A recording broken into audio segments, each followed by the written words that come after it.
আসসালামু আলাইকুম রহমতুল্লাহি ওবরকাতুহ। সম্মানিত দর্শক, 2024 সনের এপ্রিল মাস থেকে আজ অবধি, মানে 2025 সনের এপ্রিল, 2026 সনের এপ্রিল, এই পুরো সময়টি আমাদের জীবনে এতটা দুর্বোধ্য যে আমাদের যে সিক্স সেন্স রয়েছে, আমাদের যে সিভিক সেন্স রয়েছে, কমন সেন্স রয়েছে, এগুলো দিয়ে আসলে কি ঘটেছে আমাদের রাজনীতিতে আমরা বলতে পারছি না। আপনারা যদি 2024 সনের সেই এপ্রিল মাসের স্মৃতি মনে করেন, দেখবেন সব কিছু একেবারে স্বাভাবিক, কোথাও কোনো রকম টু শব্দটি ছিল না। ঠিক ওই সময়টাতে হঠাৎ করে একটা ভিডিও ফুটেজ মানে আমার সামনে চলে এলো এবং আমি খুব উদ্বেলিত হলাম। আপনাদেরকে বলছি সে কাহিনী, 2024 সনের এপ্রিল মাসের কাহিনী, প্রথম দিকের কাহিনী।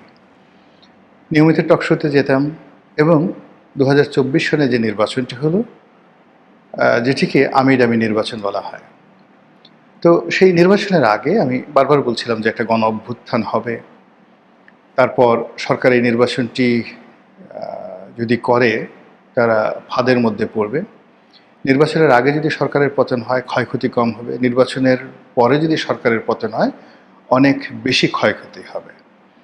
তো এই সকল কথা টকশোতে বলতাম এবং বড় বড় নেতাদের সামনে বলতাম, তাদের সঙ্গে বাহাস করে বলতাম। এদের মধ্যে কাজী ফিরোজ রশিদ, তারপর জনাব শাহজাহান খান, অন্যান্য যে সকল আওয়ামী লীগের বড় বড় নেতৃবৃন্দের টকশোতে আসতেন, তাদের সঙ্গে নির্বাচন পূর্ব যে টকশোগুলো হতো সেখানে এই ধরনের কথাবার্তা আমি বলতাম। তো যা হোক, এরপর কি হলো, নির্বাচনের পর মানে এই যে এপ্রিল মাসে বাংলা ভিশনের একটা টকশো ছিল। সেই টকশোতে জাতীয় পার্টির যেটা ফিরোজ ভাই, যিনি কাজী ফিরোজ রশিদ, তিনি ছিলেন, আর সাবেক নৌ পরিবহন মন্ত্রী শাহজাহান খান সাহেব ছিলেন।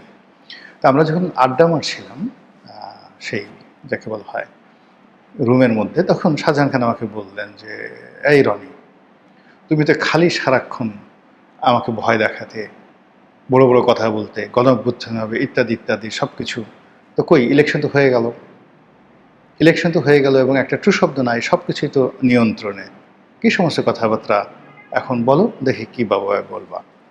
তা আমি তাকে বললাম যে এটার উত্তর আমি দেবো আজকের টক শোতে, আপনার কাছে এখানে বললে আর আকর্ষণ থাকবে না। আচ্ছা ঠিক আছে, বলো বলো বলো। তৈমুর, মানে বাংলা ভিশনের যে উপস্থাপক আছে তৈমুর, ওর অনুষ্ঠান। তো সেখানে আমি খুব হাসতে হাসতে কথাগুলো বললাম যে খুব দ্রুত একটা গণ অভ্যুত্থান হবে, খুব দ্রুত একটা গণ অভ্যুত্থান হবে, এবং এটা এত আশ্চর্যভাবে হবে যে আমি, শাহজাহান ভাই বা কাজী ফিরোজ রশিদ, ফিরোজ ভাই, আমরা হয়তো কোনো টকশোতে আছি, নিচ থেকে নামবো, যার যার বাড়িতে যাব, এর মধ্যে গণ অভ্যুত্থান হয়ে যাবে। তারপর কাজী ফিরোজ রশিদ আমাকে টেলিফোন করে বলবে, রনি এটা কি হলো, আমরা একসঙ্গে এত সুন্দর করে টকশো করলাম, এখন দেখি গণ অভ্যুত্থান হয়ে গেছে, এখন আমি কোথায় যাই, কি করি? শাহজাহান খান সাহেব বলবেন যে, রনি এখন আমার কি হবে বলো তো, আমি কোথায় যাই, গণ অভ্যুত্থান তো হয়ে গেছে। তো এই কথা বললাম হাসতে হাসতে। কাজী ফিরোজ রশিদ সাহেব, শাহজাহান খান সাহেব, তিনিও অনেক হাসলেন। মানে এটা একটা স্যাটায়ার।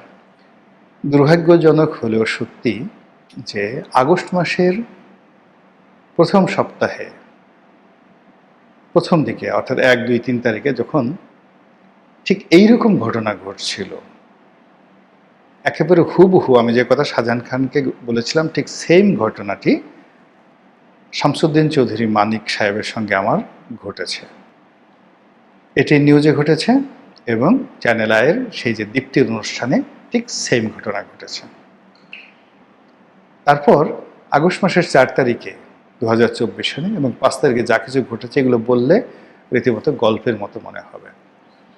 ব্যাপারটা হলো যে এইগুলো আমি বলেছি, কিন্তু এই ঘটনাগুলো যে আসলে অ্যাডজাক্টলি কীভাবে ঘটেছে আমি এটা বলতে পারবো না। অনেকে ম্যাটিকুলাস ডিজাইনের কথা বলেন, অনেকে চক্রান্তের কথা বলেন, হোয়াট এভার মেবি, কিন্তু আমি এইগুলো ডট মেলাতে পারছি না কিভাবে কি হলো। শেখ হাসিনার পতন কিভাবে হলো, তিনি কিভাবে হেলিকপ্টারে চড়ে গেলেন, কিভাবে নিরাপদে ভারতে চলে গেলেন, কিভাবে আওয়ামী লীগের নেতারা একে একে সকল শীর্ষ নেতারা বাংলাদেশ থেকে এয়ারপোর্ট দিয়ে সীমান্ত দিয়ে একেবারে নির্বিবাদে চলে গেলেন। অনেকে দেখা গেল আগস্ট সেপ্টেম্বর মাসেও গেছে নিরাপদে, কারা তাদেরকে পার করে দিল। এমনকি 2026 সনে অনেক মানুষ গিয়েছেন, শুধু 25 সনে নয়, 26 সনে আওয়ামী লীগের অনেক সিনিয়র নেতৃবৃন্দ চলে গেছেন। এই ধরুন শিরীন শারমিন চৌধুরী যেভাবে ধরা পড়লেন, যেভাবে জেলে গেলেন এবং যেভাবে তিনি জামিনে মুক্ত হলেন, আপনার কাছে একটা আশ্চর্য মনে হয় না যে এটা কী করে হলো, এতদিন কোথায় ছিলেন? এই যে আমরা প্রশ্ন করতে পারি না, এই প্রশ্ন করতে না পারার কারণেই বর্তমানে যারা আছেন তারা আগামীতে ঠিক এরকম বিপদে পড়বেন, যতক্ষণ না পর্যন্ত এই প্রশ্নগুলো তারা মীমাংসা না করেন যে অতীতে এই জিনিসগুলো কীভাবে হয়েছে।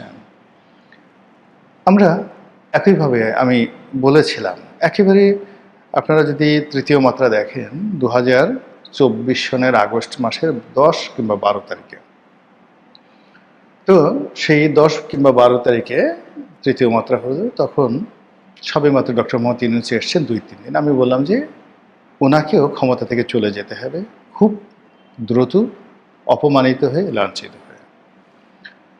এখন যত দ্রুত তিনি যান তত তার সুবিধা, আর যত দেরি হবে তত তিনি বিপদে পড়বেন। এবং সেই বিপদ তিনি এখন পড়ছেন। তার বিরুদ্ধে, আসিফ নজরুল সাহেবের বিরুদ্ধে, অন্যান্য উপদেষ্টাদের বিরুদ্ধে দুর্নীতি দমন কমিশনে যাকে বলা হয় একের পর এক অভিযোগ পড়ছে। একাগারের কুশীলবদেরকে ধরা হয়েছে, আরও কুশীলবদেরকে ধরা হবে। এজন্য নানা রকম তালিকা করা হয়েছে। এই তালিকার মধ্যে সাহিত্যিক আছেন, সাংবাদিক আছেন, সম্পাদক আছেন, ব্যবসায়ী আছেন, রাজনীতিবিদ আছেন, এমনকি বিএনপির যারা লোকজন তাদেরও আছেন। এবং এগুলো নিয়ে একটা বিরাট সিন্ডিকেট এখন কাজ করছে। যেমন দেখা গেল যে বিএনপির একজন নেতা বা মন্ত্রী, একজন এমপি একাগারের সাথে জড়িত ছিলেন। তো তার কাছে গিয়ে বলা হলো যে আপনি তো একাগারের সময় এই ধরনের কথাবার্তা বলেছেন, এগুলো নিয়ে তালিকা হচ্ছে, খুব দ্রুত আপনাকে ধরা হবে, আপনি মন্ত্রিত্ব হারাবেন, এমপিগিরি হারাবেন, আরও বড় বড় পদ যা কিছু সব হারাবেন, নেতার কাছে সব খবর আছে এবং খুব রাষ্ট্রিক অ্যাকশন নেওয়া হচ্ছে, অতএব আমাদের সাথে ডিল করেন।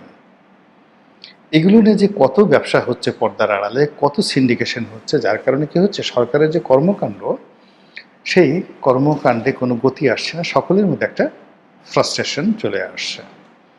যেটা বলছিলাম যে 2024 সনের এপ্রিল মাস থেকে 2025 সনের এপ্রিল, 2025 থেকে 2026 এপ্রিল পর্যন্ত যে ঘটনাগুলো ঘটেছে এত দ্রুত, এত আশ্চর্য এবং এত ইউনিক, আপনি একটার সঙ্গে আরেকটা মিলাতে পারবেন না। কী করে ডক্টর মোহাম্মদ ইউনূস ছিলেন, অর্থাৎ প্রথমে কী করে শেখ হাসিনা গেলেন, কী করে ডক্টর মোহাম্মদ ইউনূস ছিলেন, কারা বঙ্গভবনে এই উপদেষ্টাদের সিলেক্ট করলো, কারা তারপরে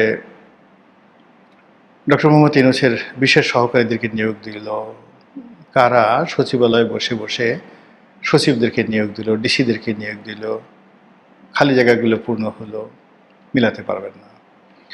তারপরে এখানে আলী রিয়াজ কী করে এলো, এখানে মনির হায়দার কী করে এলো, কী করে সংস্কার কমিশন হলো, এতে করে কি করে আপনার এখানে বদিউল আলম মজুমদার থেকে শুরু করে অন্যান্য যে সমস্ত লোকজন আসলেন তারা একত্র হলেন, দেবপ্রিয় ভট্টাচার্য, তারপরে মতিউর রহমান, মাহফুজ আনাম থেকে শুরু করে এমনকি নুরুল কবির সাহেব, তারা কী করে ডক্টর ইউনূসের কাছাকাছি গেলেন, আবার তারা ডক্টর মোহাম্মদ ইউনূসের থেকে কেন দূরে সরে গেলেন।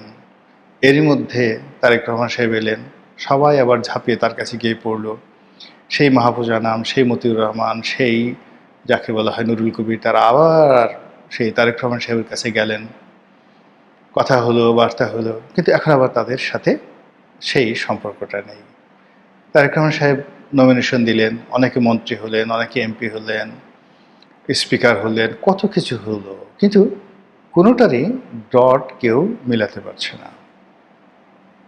দেশে কি ঘটছে, জামাতের সাথে বিএনপির সম্পর্ক কি সাজানো নাকি নিতান্ত খেলাধুলা, এই বিষয়গুলো নিয়ে কিন্তু প্রতিদিন আলোচনা হচ্ছে।